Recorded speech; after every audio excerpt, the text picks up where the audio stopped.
Bueno, agradecer el espacio por permitirnos compartir un poco de un tema tan importante hoy en día como es la fitorremediación.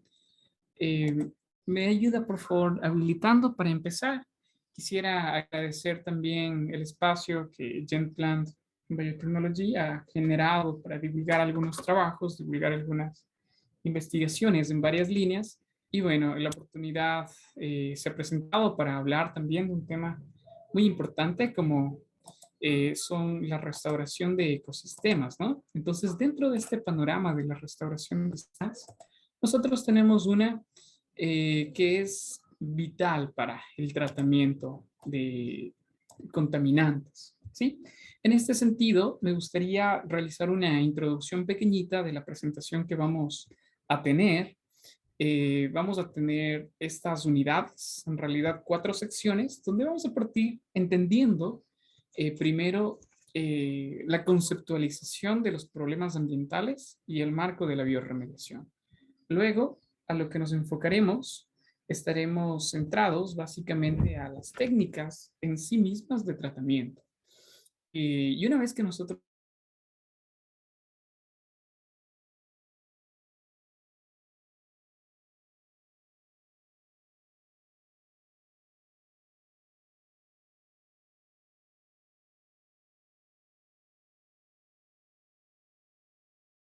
interés para nuestro contexto como América Latina, entiendo que mucha gente está de Perú, de Ecuador, de México, así que va a ser un importante espacio también para ver algunos ejemplos de otras partes del mundo, ¿no?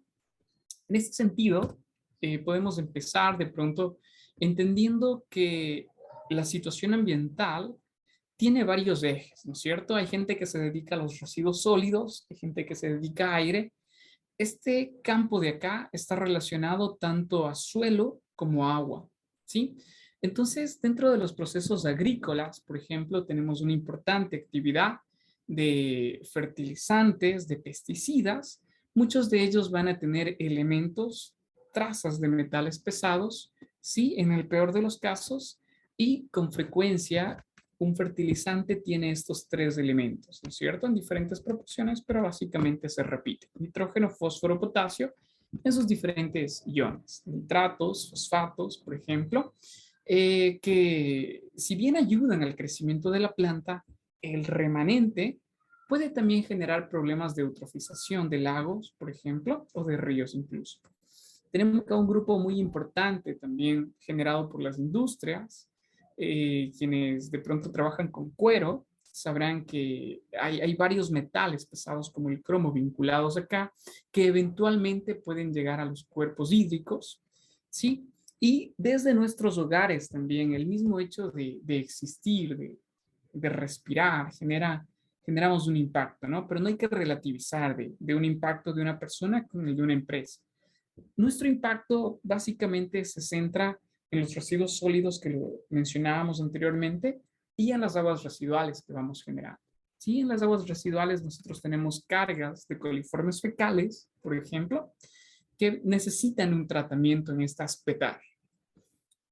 Bueno, dicho esto, entonces el objetivo de utilizar organismos vivos como lo hace la biotecnología para un objetivo en específico se ejemplifica en este caso. Fitorremediación, ¿cierto? Componente vegetal de plantas y remediación, como su nombre lo indica, está vinculado a 2 conceptos. ¿Ya? Por un lado, nosotros vamos a poder darle un tratamiento y por otro lado, nosotros podemos estabilizar. Estos 2 conceptos los profundizaremos más adelante, ¿sí? Por ejemplo, acá, uno de los pilares del tratamiento por fitorremediación es justamente quitar esos contaminantes, ¿no es cierto? Que no siempre va a ser posible remover esos contaminantes del medio líquido, del medio sólido o incluso de ciertos cuerpos como los humedales que están en un punto medio, pero en ocasiones no va a ser posible realizar esto. Por otro lado, tenemos la contención. Entonces acá, por ejemplo, lo que nosotros vamos a procurar es justamente que estos contaminantes logren estabilizarse. No los vamos a quitar, ojo, sino que con el proceso de contención nosotros vamos a tratar de que estén estables, de que no perturben al ambiente, ¿no es cierto? Y esto se lo puede ejemplificar con dos casos acá. El caso de las pilas. Actualmente las pilas, alguien si les dice que hay un tratamiento para las pilas de dedo, por ejemplo, o las pilas de los relojes, eh, no es cierto, ¿no es cierto? Hay muchos experimentos, muchas cosas probando. Sin embargo, no se puede todavía proponer una solución.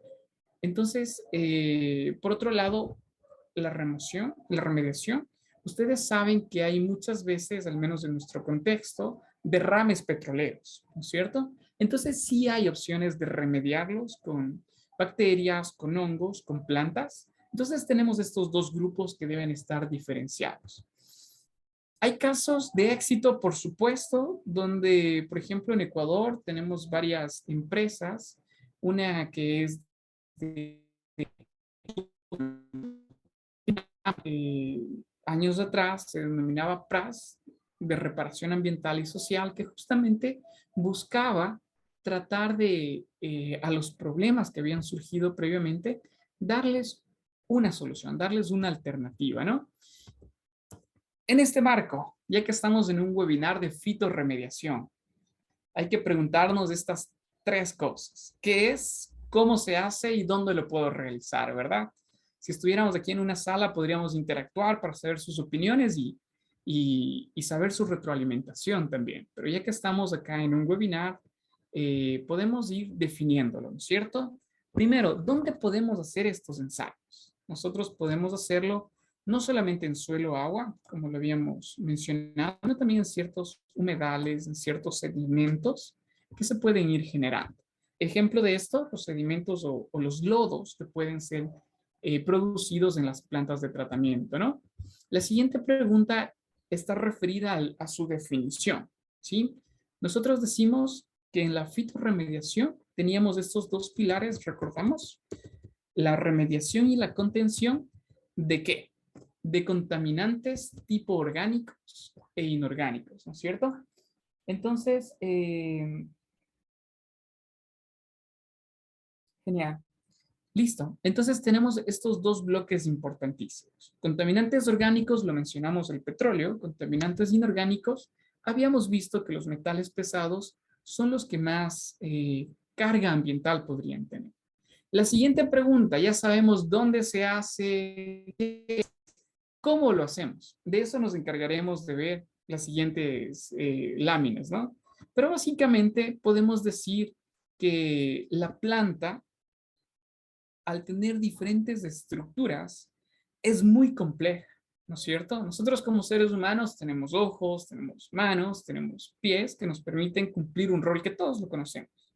Este mundo de las plantas es bastante interesante y, por ejemplo, el hecho mismo de la presencia de las raíces tiene un tratamiento en sí mismo.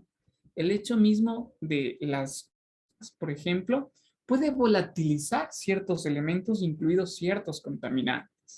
Los tallos, las ramas, etcétera, van a cumplir roles específicos, como lo iremos viendo, ¿sí?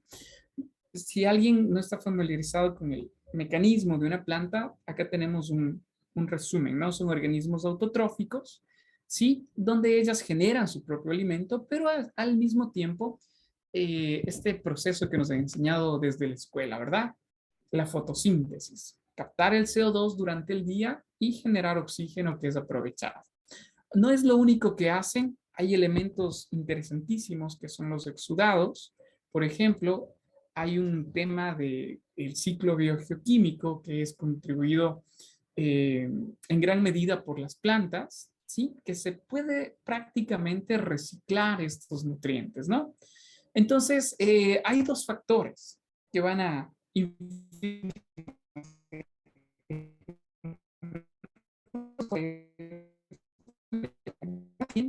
cierta para remover los contaminantes. Fitodisponibilidad. ¿Qué referimos con esto? Una planta de girasol es muy útil, por ejemplo, si yo quiero remediar ciertos elementos como el uranio. Sí, ustedes habrán escuchado que hace poco había problemas graves con una planta nuclear, ¿no es cierto? Y más que con la planta, son estos residuos nucleares que son generados. Entonces, justamente, miren, una planta tan elegante, tan bonita, ¿no es cierto? Como el girasol, tiene una capacidad para remover uranio. ¿Qué si nosotros comparamos con una planta de la misma familia incluso o de otro género, no va a tener esta capacidad, ¿no? Entonces, hay plantas que tienen una especificidad a cierto tipo de contaminantes. Y también tenemos que ver acá que, por ejemplo, no va a ser lo mismo un terreno que haya sido contaminado hace 2 días que hace 20 años. Evidentemente, el de 2 días va a estar mucho más fresco, mucho más asimilable, mucho más disponible para la planta, fitodisponibilidad, que el de hace 20 años, ¿no es cierto? Que habrán pasado varios procesos de meteorización del suelo, microorganismos, etcétera, ¿no es cierto? Entonces nos referimos a estos dos elementos. Si tenemos que quedarnos con una lámina, con un solo resumen de toda esta presentación, les pediría que se concentren en esta lámina, ¿sí? Que la observen súper bien. Entonces aquí se resume bastante bien, creo, lo que hace una planta, ¿no es cierto? Los elementos que son livianos, ¿no es cierto? Un ejemplo muy fácil de entenderlo es los globos de helio, que normalmente se les da a los niñitos, ¿verdad? El helio, por ejemplo, que es muy liviano, hace que el globo prácticamente vaya hacia la parte de arriba, ¿verdad? Los compuestos orgánicos, quienes están en química orgánica, el éter, benceno, etcétera, son muy volátiles. La gasolina, el combustible, son muy volátiles. Por eso debemos tenerlos como herméticos, ¿sí? Entonces, por ejemplo, y aquí hay elementos, aquí hay contaminantes que la planta puede facilitar su volatilización, fitovolatilización, ¿no? Entonces aquí tenemos un grafiquito. Acuérdense de eso. Hay contaminantes que la planta abre los estomas, que son como estas compuertas que tiene, y permite justamente la salida de estos contaminantes. Hay otros procesos de degradación que internamente se realizan en la planta, ¿no? Va degradando, va prácticamente como consumiendo esto. Luego tenemos también la fitoextracción, que funciona como una aspiradora, podríamos resumirlo para que sea más visual. Y también tenemos, por ejemplo, el uso de las raíces, ¿no es cierto? Por ejemplo, acá tenemos la rizofiltración. Una forma de recordarlo fácil es como un tamiz, como un cernidor, ¿no es cierto? Donde nosotros cuando hacemos un jugo, hacemos un batido, ponemos este tamiz para separar como los componentes más gruesos del componente líquido, ¿no? La planta no le interesa tener contaminantes dentro de su estructura porque no es algo natural que lo vaya a consumir. Entonces, hay un primer tamiz, un primer filtrado, podríamos mencionarlo acá, ¿sí? Por justamente las raíces. Entonces, en este sistema reticular, lo que vamos a tener es un filtrado ahí, que se le denomina rizofiltración, ¿no? Entonces, ustedes ven que cada partecita que tiene la planta cumple un rol específico, ¿no? Entonces, por eso les decía que si tenemos que quedarnos con un gráfico, este sería el gráfico. Vamos a dedicarnos ahora un poco a los detalles, ¿ya? Ya sabemos qué es, ya sabemos dónde hacerlo, ya sabemos también las partes de las plantas que van cumpliendo un rol. Ahora, la última pregunta que nosotros teníamos era ¿cómo? ¿No es cierto? Entonces, aquí tenemos las diferentes etapas. Ustedes ven que en total tenemos 7, bueno, en realidad son muchas más. Tenemos 6 acá, que tal vez son las más importantes, pero hay muchísimas más que pueden ser profundizadas. Y obviamente no es que un proceso va a ocurrir aisladamente, sino que esto se lo puede desarrollar de manera simultánea, ¿sí? Entonces, dentro de esos procesos, la fitoextracción es una de las que más se ha reportado por literatura, utilizada, como ustedes ven, para sustancias orgánicas y metales pesados. La fitofiltración, en cambio, nosotros vamos a utilizar ciertos elementos, ¿no es cierto? Como las raíces, las plántulas o los brotes para cumplir este proceso de filtrado, de tamizado, para que se acuerden, ¿verdad? La fitoestabilización, por otro lado, era contenerles prácticamente a estos contaminantes, ¿no? Entonces, justamente va a estar esta contención no en las partes superiores, sino en la parte del suelo de la raíz prácticamente, donde prácticamente es como nosotros hacemos que sea menos soluble, ¿verdad? La solubilidad es importantísima. No es lo mismo disolver azúcar en agua que aceite en agua, ¿no es cierto? Entonces imagínense que nosotros vamos a hacer este proceso. En vez de que sea, en lugar de que sea fácilmente disuelto como el azúcar, un contaminante, lo que vamos a procurar es de que sea un elemento que no esté tan disponible para los organismos, para otras plantas que estén ahí, u otros microorganismos también que puedan asimilarlo, ¿no? Entonces lo que hacemos con la fitoestabilización es no descontaminar o no remover el contaminante, sino es hacerlo menos disponible, ¿no? Para que pueda ser más difícil su captación y es una forma de tratamiento, ¿no? Lo de la fitovolatilización, una botella de alguna gaseosa, ¿no es cierto? Ustedes cuando abren, eso se volatiliza, ¿no es cierto? O cualquier alcohol, ustedes lo abren, comienza a volatilizarse. Entonces, acuérdense de eso. La planta también abre sus compuertas, estomas, para llevar a cabo este proceso. Tenemos dos más. Rizo, acordémonos que está relacionado a la parte de las raíces. Y aquí, bueno, tendremos unos grafiquitos más adelante para que sea mucho más visual esto y podamos desarrollarlo, ¿no? Uno de estos grafiquitos es justamente este de acá, el de la fitoextracción. Hay elementos sideróforos que nosotros eh, vamos a irlos empleando y este esquema resume bastante bien, ¿no? Fíjense ustedes, el contaminante está representado acá con el hierro de valencia 3 más, ¿no es cierto? Y entonces la bacteria no puede directamente captar el contaminante, ¿no es cierto? Necesita un mecanismo, una forma para captar ese contaminante y ahí sí transportarlo, consumirlo, llevarlo a otro lugar, básicamente, ¿no? Entonces, justamente acá, estos compuestos sideróforos que son utilizados también en el tratamiento por fitorremediación, vienen a ser como intermediarios, ¿no? Intermediarios entre el contaminante y el organismo. Me parece súper interesante para resumirlo. ¿Ok? Algo también importante, como les había dicho, me gusta siempre ver casos de estudio que ustedes puedan decir, ah, esto funciona o esto no funciona, pero al final que ustedes lo juzguen, ¿no? Por ejemplo, ¿cómo se llevan a cabo estos procesos?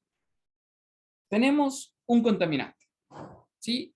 Pasó algo este momento y queremos nosotros darle un tratamiento. En este caso, tenemos, por ejemplo, elementos metálicos, ¿sí? En este caso, que están regados ahí sobre un terreno. Lo que necesitamos hacer es primero leer un poco, ¿no? Necesitamos empaparnos de todo este proceso, entender el mecanismo de cómo funciona. Y habíamos dicho al inicio de que no todas las plantas funcionan para todo, sino que hay plantas específicas para cada contaminante. Hacemos nuestro barrido, ¿no es cierto? Decimos, ah, ya, estos libros, estos papers dicen que tales especies van a cumplir ese tratamiento. Entonces, por ejemplo, se comienza a hacer ensayos in situ con estas especies reportadas en literatura. ¿Y qué es lo que se hace? Se escoge que mejor rendimiento tenga. ¿Sí? En este caso, ¿no es cierto? La que mejor rendimiento tuvo es esta de acá con esta de acá. Entonces, ni siquiera el girasol, que decíamos que es muy bueno para elementos nucleares, sirvió, ¿no es cierto? Todas las otras tuvieron una función, pero su rendimiento, pero su nivel de degradación no fue tan buena como la de estos dos casos. Entonces, ahora que yo conozco que estas plantas se adaptan y pueden ayudarme al proceso de remediación, Yo hago los sistemas, los experimentos, ¿sí? Pero esto podríamos decir que siempre necesita un componente exploratorio, ¿no? Saber de todas estas opciones, cuál tiene mejor rendimiento, ¿sí? Entonces aquí tenemos varios conceptos. Yo quiero quedarme con los puntos claves, más que se acuerden de todo esto. Quiero quedarme con lo más importante. La rizofiltración, tamiz, utilizado por raíces, acuérdense, como un cernidor. ¿Y nos sirve para qué cosa? Ciertos metales como el plomo, cobre, níquel, zinc, cromo, y también ciertos elementos radioisotópicos, ¿cierto? Aquí habíamos hablado del uranio, por ejemplo, del cesio y del estroncio, ¿sí? Ahora, la fitoestabilización, que la habíamos visto hace un momento, que ayuda a contener los contaminantes, se centra también en, en estos elementos, ¿no? La solubilidad, recordemos que altera la solubilidad, lo hace menos soluble, les hace más estáticos a los metales para que no estén moviéndose, no estén transportándose hacia niveles freáticos y lleguen a los cuerpos de agua subterránea, ¿no? Y también contribuyen a la disociación de ciertos compuestos orgánicos, ¿no es cierto? Tenemos todos esos. ¿Cuáles son los contaminantes que nos ayudan a la fitoestabilización? Arsénico, plomo, cadmio, zinc, mercurio. Si ustedes se dan cuenta, muchos de estos elementos son básicamente, están ligados al tema de o explotación minera, mercurio, o aprovechamiento de elementos de curtiembre, ¿no? Cuero, básicamente, ¿no? Tenemos otro de los procesos también, la rizodegradación. De igual manera me centraré también en los contaminantes, más que en el principio que lo hemos discutido. Ustedes ven que la mayoría de estos elementos, TPH, HAPS, PTX, o incluso los plaguicidas, están ligados al componente orgánico, ¿no? Normalmente estos TPHs, que es una forma de representar los hidrocarburos totales de petróleo, bueno, ahí tenemos categorías, ¿no? Por el peso eh, molecular que pueden tener las cadenas, se los subdivide, pero en general podemos decir que los TPHs es un indicador de la cantidad de petróleo en cierto lugar, ¿no es cierto? Entonces, se ha evidenciado, por ejemplo, que estos TPHs pueden tener una remoción basada en la rizodegradación, es decir, por las raíces, ¿sí? Una duda acá que me parece importante y vale la pena discutirlo también. El TNT, ¿sí? Nuevamente acá me hace falta un poco de interacción. Bueno, si están por ahí también, veo que mucha gente está conectándose desde Nicaragua, El Salvador también. Bienvenidos a compartir. Si alguien sabe qué es el TNT, ahí por el chat nos pudiera compartir, le agradeceríamos un montón, ¿no? Hasta eso, una historia rapidísima. Todos creo que conocemos que normalmente cada año se entrega el premio Nobel a las personas destacadas en ciencia, ¿no? Eh, el creador de esto es Alfred Nobel, quien propuso esta idea. ¿Sí? Este personaje justamente fue uno de los impulsores que básicamente es el principio.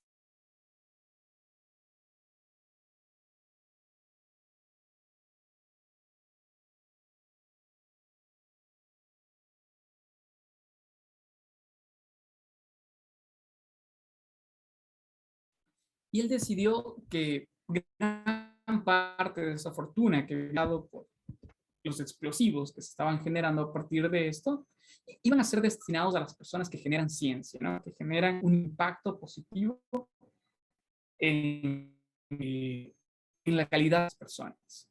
Entonces, esto es un problema actualmente, porque hay grandes cantidades, hay muchos explosivos utilizados. Hubo problemas de Guerra Fría donde muchos de estos armamentos estuvieron estancados por mucho tiempo y actualmente vivimos un proceso de tensión también importante entre dos países, ¿no? Y entonces hay muchos de estos compuestos que son diferentes a los que normalmente nosotros vemos en los cuerpos de agua, en el suelo. Y, por ejemplo, en este caso, hay varias experiencias, ¿no? Se ha intentado hacer este tratamiento con plantas convencionales. Sin embargo, los resultados no han sido tan satisfactorios. De una manera muy gráfica, por ejemplo, para este PNT, recordemos, principio activo de los explosivos, aquí tenemos en el primer grafiquito, ¿no es cierto?, en el de la izquierda que les estoy enseñando, cómo la planta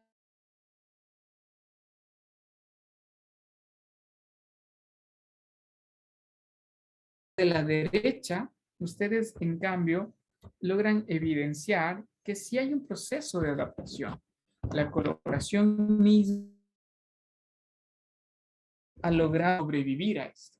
¿Cuál es la diferencia? El de la izquierda es una planta silvestre y el de la derecha es una planta que tiene un gen agregado. ¿Cómo agregamos este gen? Lo pueden aprender a través de los cursos que son expertos en estos es que tenemos un vector, ¿cierto? Un género que es muy conocido para esta transferencia de información, que es Agrobacterium, normalmente Agrobacterium tumefacis, que es el más conocido quizá. Y funciona como literalmente, vehículo que transporta la información genética, que lo conocemos como un vector, ¿no es cierto? Se le indujo esta característica de resistencia y ustedes pueden ver que se logró en este caso dar un tratamiento, dar una solución incluso a este proceso tan diferente, tan difícil, ¿sí? ¿Cómo funciona esto? Tenemos otra de las técnicas también acá, que es la fitodegradación, un esquema bastante bueno. Les había dicho que la fitodegradación funcionaba como una aspiradora, ¿cierto? Comienza a través de sus raíces a absorber a estos contaminantes, ¿no? Ustedes pueden ver, por ejemplo, que muchos de estos contaminantes van ya a la parte interna de la planta, pero quiero que se fijen acá, justo en esta parte. Nosotros aquí tenemos las raíces y los contaminantes están un poquito alejados de las plantas, ¿no es cierto? Y como están alejados, nosotros necesitamos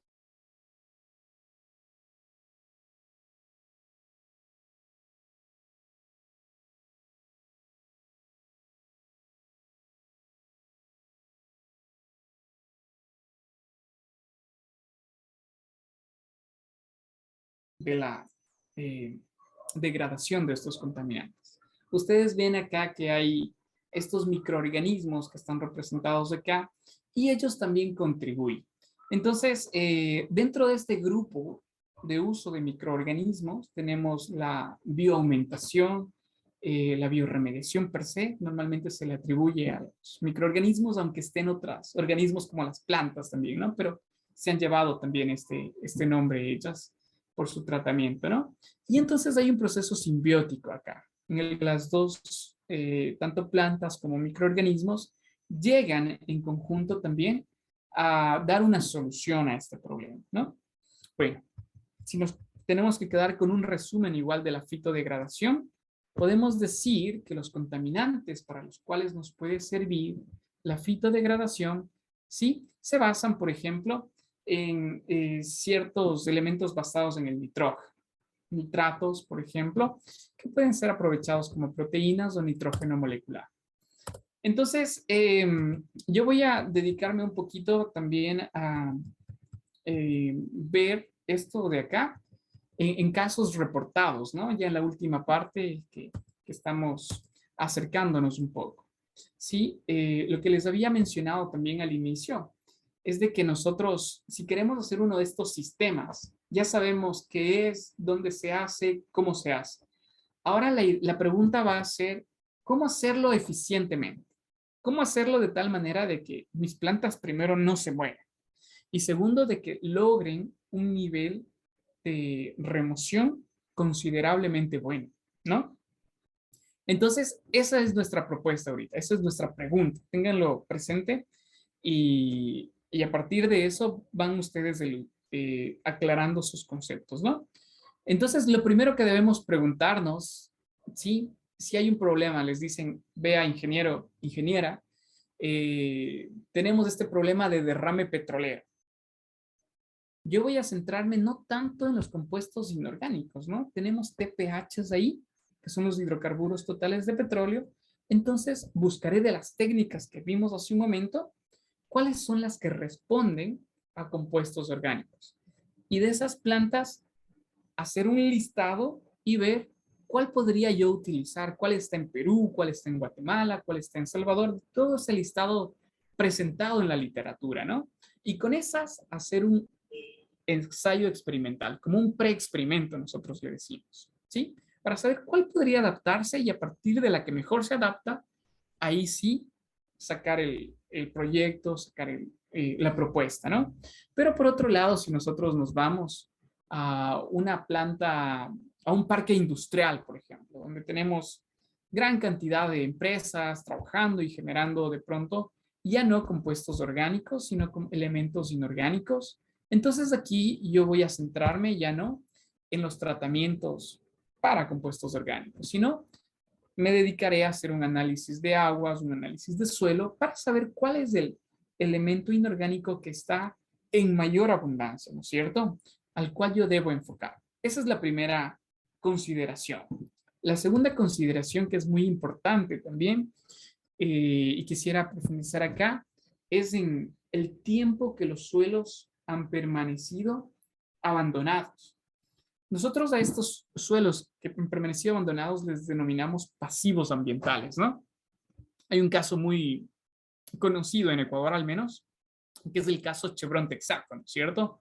Es un proceso que tiene más de 15, 20 años, en el cual muchos de estos pasivos ambientales han tenido mínima o ningún tratamiento, ¿no? Entonces, este envejecimiento de los suelos, este abandono, justamente va a reducir la biodisponibilidad para que las plantas puedan trabajar.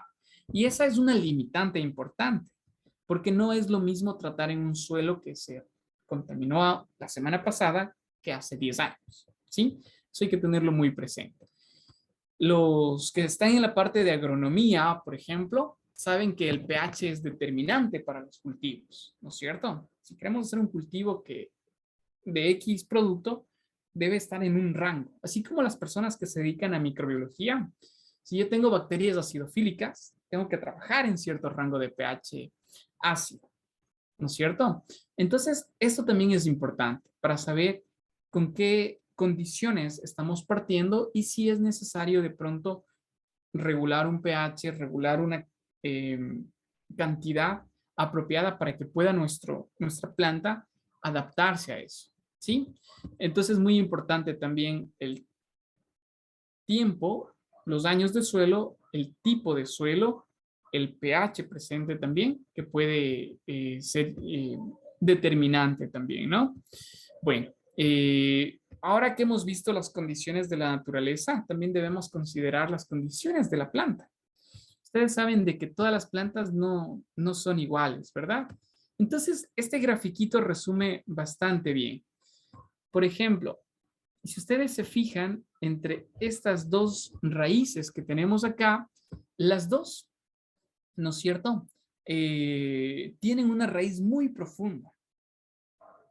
¿Sí? Y eso va a ser bastante interesante cuando nosotros tengamos contaminantes que hayan alcanzado niveles relativamente profundos, ¿no? Porque nos van a servir. Pero si yo tengo que elegir entre esta alfalfa que le tenemos ahí y esta de la derecha, ¿no es cierto? Si yo tengo que elegir entre una de estas dos, a pesar de que tengan una similar profundidad, yo tengo que fijarme también en las raíces secundarias. Y en este caso prácticamente hay una ausencia, son como muy limitadas. En el segundo caso yo tendré como un mayor espectro, es como que si tuviera una red ahí trabajando, no solamente la raíz principal. Entonces eso es una de las características. Hay plantas que en cambio son superficiales y ellas tienen simplemente un par de centímetros en la parte del suelo, ¿no? Entonces, también hay que considerar eso. Si la contaminación es superficial, evidentemente me va a venir súper bien trabajar con plantas que no tengan una profundidad muy grande. De igual manera, cuando nosotros tenemos cuerpos de agua contaminados, Hay elementos como las lentejas de agua, los lechuguines, por ejemplo, que han sido muy explotados, muy aprovechados, cuya raíz no es tan profunda, pero al tener procesos de oxigenación, de aireación, vamos a tener una importante respuesta, ¿sí? Entonces es muy importante saber las condiciones de terreno, saber las condiciones de la planta, de la profundidad, ¿sí? Eh, y otra de las características también, evidentemente, va a ser de que nosotros siempre estamos criticando los monocultivos, ¿verdad? Hay un monocultivo de maíz, de palma africana, entonces lo mismo va a pasar acá. Si son terrenos muy, muy extensos, debemos evitar en la medida de lo posible tener monocultivos, ¿sí? Ustedes saben que al tener una mezcla de plantas se van complementando. Hay especies como el frejol, fijadoras de nitrógeno, especies que en cambio están dedicadas para ciertos inorgánicos. Hay especies que están dedicadas para compuestos orgánicos, entonces podemos trabajar en una mezcla, ¿cierto? Trabajar en una combinación de elementos también para ello, ¿sí? Aquí tenemos algunos puntos también importantes. No es que las plantas se quedan ahí a la intemperie, sino que también hay que darles un acompañamiento. El nivel de humedad debe estar en el rango óptimo, por lo tanto, se requiere un riego. Si vamos a hacer este proceso ex situ, necesitamos también captar estas aguas, ¿no es cierto? Estos lixiviados que van generándose.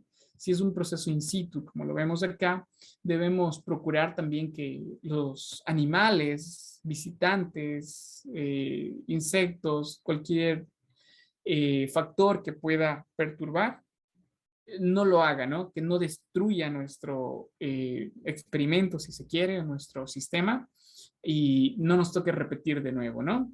Entonces, procurar incluso eso es importantísimo, ¿no? Entonces, a veces se asume de que de que ya está el experimento y nadie va a tocar. Hay que poner señalética, hay que poner las herramientas necesarias también, porque recordemos que muchos de esos elementos van a ser absorbidos, van a ser incorporados por la planta, ¿no? Bueno, dentro de la parte también de las consideraciones que debemos tenerlas en mente, es, como habíamos visto, la naturaleza de los contaminantes, ¿no? Entonces aquí hay metales que tienen valencia variable. Y nos acordamos de química inorgánica, ¿no es cierto? Aquellos que tienen dos valencias distintas. Y va a haberse influenciado por factores como el pH, procesos de oxidorreducción internos que puede tener. ¿Sí? Bueno, ya llegando un poquito a la parte final de la presentación también, debemos sopesar tanto los beneficios como las limitaciones que puede tener este tipo de sistemas, ¿no? Empezaré por los beneficios y luego le achacaremos también con algunos puntos ahí que no le conviene tanto. Si yo comparo, por ejemplo, la fitorremediación, que es lo que estamos hablando ahora, con un proceso físico-químico, ¿sí? Voy a tener muchos puntos a favor de la fitorremediación. Es más barata, va más afín con el ambiente, estoy utilizando organismos vivos, se puede trabajar para un gran número de contaminantes. Incluso hay ciertos humedales generados que están no en lugares apartados, sino en la mitad de parques, ¿sí? Que están ahí estéticamente muy bien hechos y pueden cumplir este rol de fitorremediación al mismo tiempo que están, por ejemplo. ¿Sí? Tenemos esos beneficios.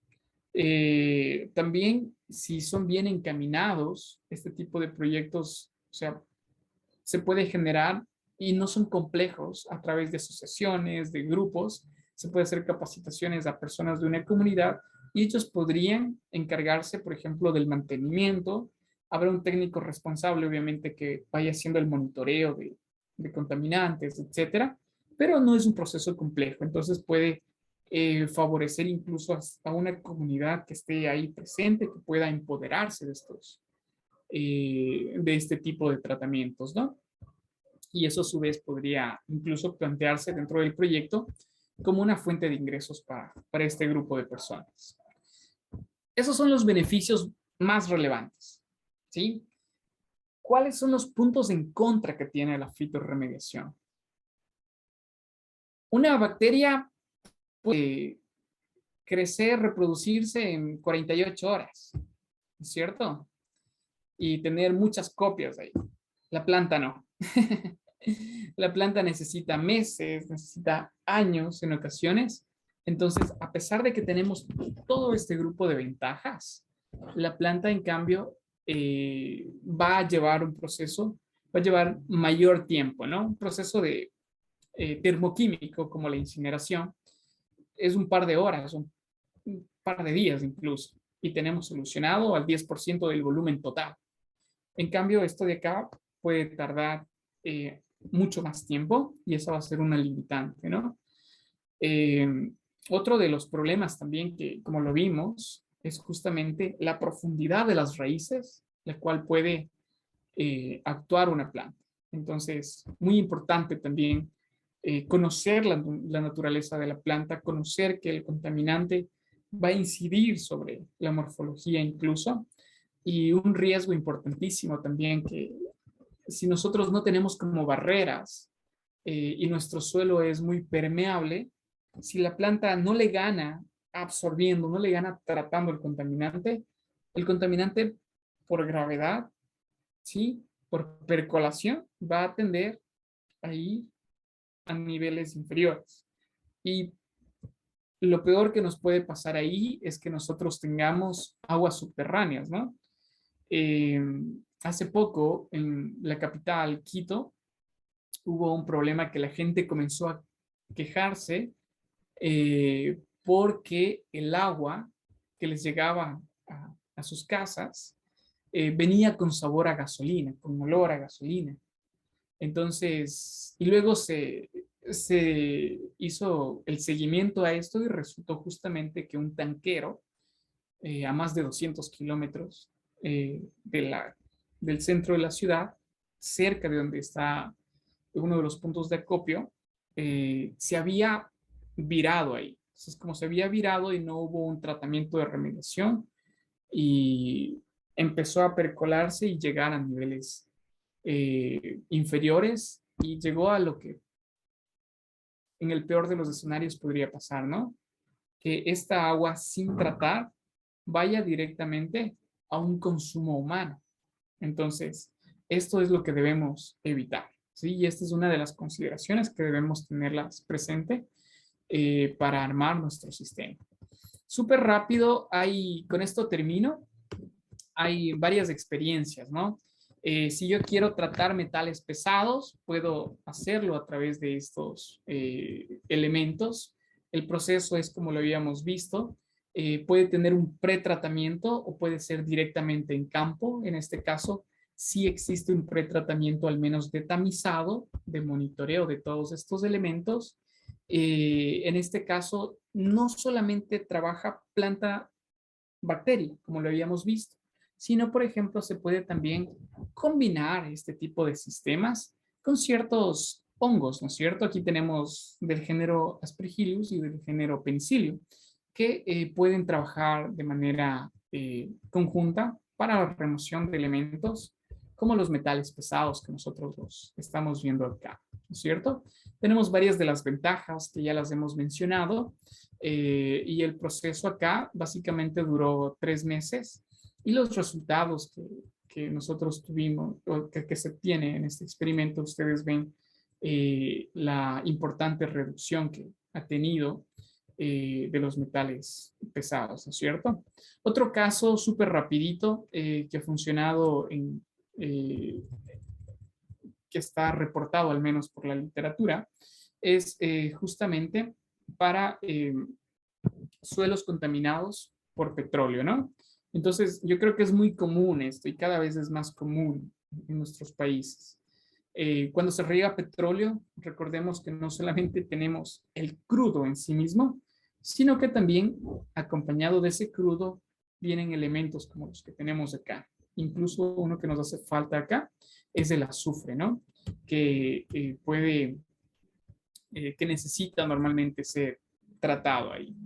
Entonces, el experimento acá que se reporta, sí, son en cantidades relativamente pequeñas. Ustedes ven que 6 kilogramos de suelo no es mucho, pero metodológicamente resulta destacable, por ejemplo, que acá, en cambio, ya no se indujo con hongos, ya no se indujo con organismos, como en el caso anterior, sino que acá se utiliza también los microorganismos que están adaptados a ese suelo, ¿no? Que sería lo ideal, porque nos pasa algo similar cuando hay proyectos de reforestación.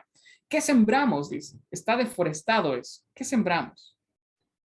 Hay gente que propondrá pino, balsa, eucalipto, etcétera, pero si no es propia del lugar, entonces vamos a tener una complicación, ¿no? Entonces, algo parecido metafóricamente sucede acá. Nosotros ya tenemos una microbiota adaptada a ese suelo, ¿no es cierto? Y como ya tenemos esa microbiota adaptada a ese suelo, ¿por qué no, en lugar de inducir otros microorganismos, por qué no fortalecerlos? ¿A qué me refiero con fortalecerlos?